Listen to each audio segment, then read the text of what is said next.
Deuteronomy 6 is one of the most important chapters in the whole Bible, okay? It teaches that loving God with your whole heart is the foundation for everything.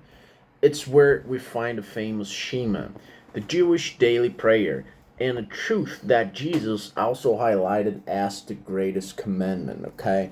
A call to obedience and blessing, verses 1 and 3. Moses says, "These are the commands, so that you, your children, and their children after them may fear the Lord your God." Okay? Obeying God's commands will lead to a long life, prosperity, blessings in the land of God promised. Okay? Lesson: obedience leads to life and flourishing, not restriction, but abundant living under God's protection. Okay?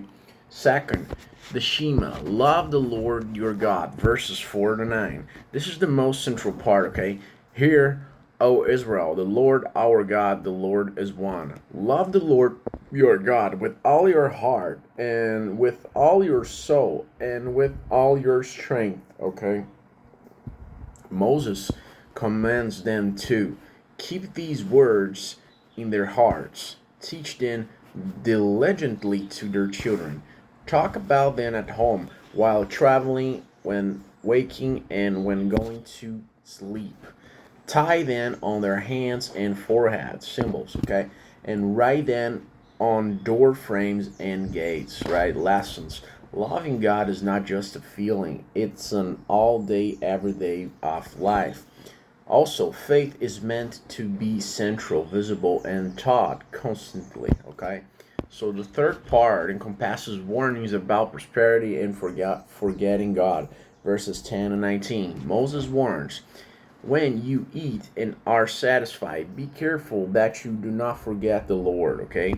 They'll live in cities they didn't build, houses full of good things, vineyards they didn't plant. Success could tempt them to forget the source of their blessings, and Moses reminds, fear the Lord, serve him only, do not follow other gods, obey his commands carefully, okay?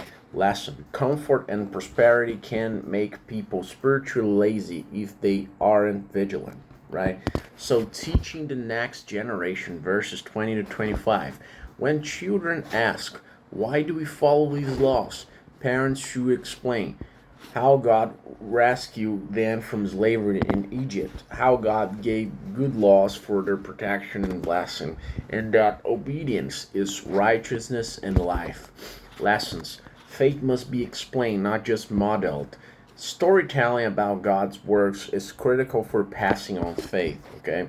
Themes and lessons from Deuteronomy 6. First is, loving God is the core of true faith. God wants all your heart, soul, and strength, not just surface obedience, okay? Second, faith is a daily visible practice. It must be talked about, remembered, and visible in all parts of life. Third, success is dangerous without gratitude. Blessings can cause forgetfulness, and if we don't consciously remember God, okay? Let me say that this one again. Blessings can cause forgetfulness if we don't consciously remember God, okay? Fourth lesson, passing faith to children is critical. Future generations must know who God is and what he has done, okay? The conclusion is that this chapter shows that faith isn't about occasional religious acts. It's about total devotion to God on daily life. Loving God is the center of everything, and that love is meant to be taught, lived, and passed on constantly, okay?